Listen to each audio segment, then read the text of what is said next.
nous amener vers différents objectifs. Donc, merci beaucoup pour cette illustration.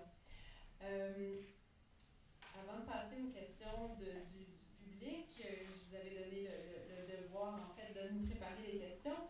J'avais envie de vous relancer quand même sur une question qu'on avait préparée ensemble, qui était si vous aviez comme un écueil, un problème concret que vous avez rencontré à nous présenter, quel serait-il? Pouvez-vous nous dire, OK, dans cette démarche-là, on a rencontré tel problème, il est arrivé telle situation, et nous dire si vous aviez à refaire la démarche, comment est-ce que vous auriez abordé cette situation-là? Est-ce qu'il y en a un ou trois qui voudraient se lancer?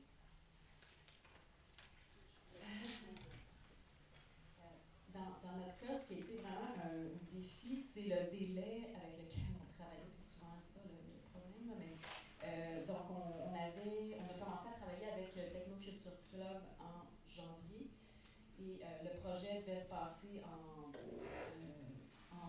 juillet. Puis les dates aussi où ça se passait, on avait accès au cégep au moment où l'école est finie pour les étudiants. Donc, c'était un enjeu en termes de public, en termes d'organisation, parce que bon, il y avait des personnes engagées à temps plein pour le projet, mais le reste de l'équipe en partage, ça reste des forces qui sont employées dans plein d'autres choses. Donc, vraiment, ça, si on avait eu peut-être un mois de plus, ça aurait été plus confortable, mais les résultats ont été tellement surprenants et intéressants qu'on oublie vite. Est-ce que tu as l'impression que cette pression de temps, quand même, a eu un effet positif sur la créativité? Pour les 3 jours de marathon, oui, je pense, parce que je ne l'ai pas mentionné, mais l'autre chose qu'on fait dans ce contexte-là, c'est qu'on a dégagé toutes les... en fait, on héberge, on nourrit, on transporte les gens, donc ils n'ont rien à penser. On avait une garderie. Donc l'idée, c'est qu'ils sont là 3 jours et ils font que ça. Et ça, c'est ça, je pense, qui fonctionne dans ce genre d'événements-là. Et les gens étaient quand même... il y a eu beaucoup de soins avec Technoculture Club de bien présenter, il y avait des facilitateurs, donc de bien présenter le projet. Il y avait quelque chose de louable dans ce projet-là, d'intéressant pour toutes les personnes qui étaient là. Et tous ceux qui étaient là avaient envie de le faire. Donc, ça a fait que les gens étaient vraiment investis. Il y a 2 personnes qui sont parties parce que un monsieur qui était vraiment un passionné d'histoire du lieu, parce que le manoir comme tel a eu différents usages, mais le dernier c'était vraiment une école secondaire. Donc lui il a enseigné là-bas, il avait préparé plein de documents, donc c'était juste comme un mauvais... il s'est rendu compte qu'il n'était pas à sa place. C'est dommage là, parce qu'il était vraiment... je me dis, on va essayer de le rattraper par après, mais ça, c'est quelque chose qui n'a pas fonctionné. Donc, il y a une équipe qui se sont retrouvés à 3 au lieu de 5. Donc, ça, eux, ils n'ont pas eu facile, mais tout le monde était quand même très content à la fin.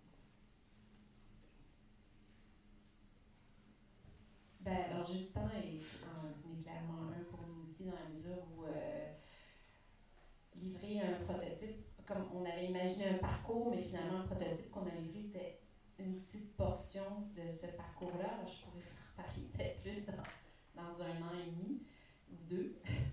Mais l'autre blocage qu'on a eu, ben, c'est disons, entre le hackathon, où on a beaucoup brainstormé, où on a sorti beaucoup d'idées, puis bon, l'application dans le temps de présentation, c'est sûr qu'on s'est buté à l'enjeu, ce qu'on avait envie d'ouvrir avec ce projet-là, c'est-à-dire d'avoir une plus grande accessibilité à la danse, une plus grande accessibilité. Ça s'est finalement révélé comme on a eu un problème en cours de route qui a fait en sorte qu'on pouvait finalement, on invitait les gens dans un endroit quand même captif, en tout cas pour cette portion de l'expérience-là.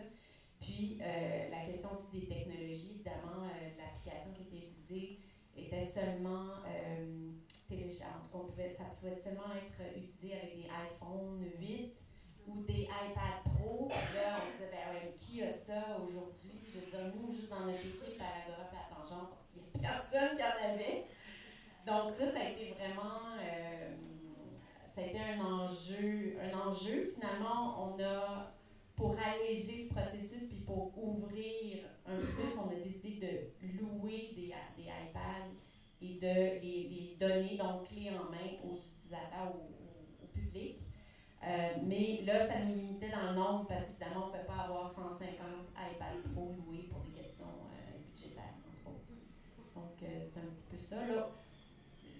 L'autre truc que j'ai envie de souligner, c'est nous, dans le processus, que ça a aussi soulevé, c'est un peu quand même de tension, si ça serait peut-être l'objet d'un autre rendez-vous, peut-être, mais entre un projet de création puis un projet de médiation. J'avais des créateurs avec moi, puis ils étaient game, ils voulaient embarquer dans cette idée d'en faire un projet de médiation et avec des objectifs, puis de viser un public, mais à un moment donné, le créateur, quand il travaille pas nécessairement avec ça en tête. Avec, oui, je vise l'homme de 45 ans qui vient jamais voir de la danse contemporaine. Ça va bien, le projet en Gaspésie en général, mais quand on regarde sur 9 à 12 mois, ben, il y a des hauts et des bas dans des projets et dans des équipes, dans les cellules de co-création, pour différentes raisons. Donc, sur les 3 projets, il y a un des projets qui sont partis avec une idée fixe sur une technologie en particulier. Donc, le RFID, les puces qui permettent de se faire reconnaître puis d'interagir avec son environnement ou de payer ou peu importe. Donc, eux, il y avait vraiment l'idée, on a déjà commencé à faire quelque chose avec ça, on veut continuer, donc on veut faire une démarche pour voir où on peut aller. Donc, dans leur cas, ça les a un peu perdus parce qu'on a accepté qu'ils jouent en dehors de la règle du jeu qu'on s'était mis en partant. Puis, dans l'évolution du projet, bien, pour d'autres raisons aussi, il y a le changement des acteurs. Donc, cette cellule-là, ce lab vivant-là, il y a comme 3 des acteurs internes qui ont changé de job pendant l'année. Donc, à un moment donné, les nouveaux, ils ne comprenaient plus trop ce que ça s'en allait. Donc, il y a des petits contextes comme ça qui peuvent être des écueils au long d'un projet. Donc, qu'est-ce qui stimule notre mobilisation? Quel était l'objectif qu'on s'est donné? Puis finalement, la démarche nous fait comprendre que ce n'était pas une bonne idée. Puis, comme ils ont changé d'équipe, ben, ils sont plus prêts à continuer à essayer d'autres choses. Ils se sont dit, ben, ceux qui étaient avant nous, ils ont dû l'essayer, mais on n'est plus prêts à continuer. Donc, il y a un des labs qui va peut-être arrêter. On va s'en parler cette semaine là, de ça.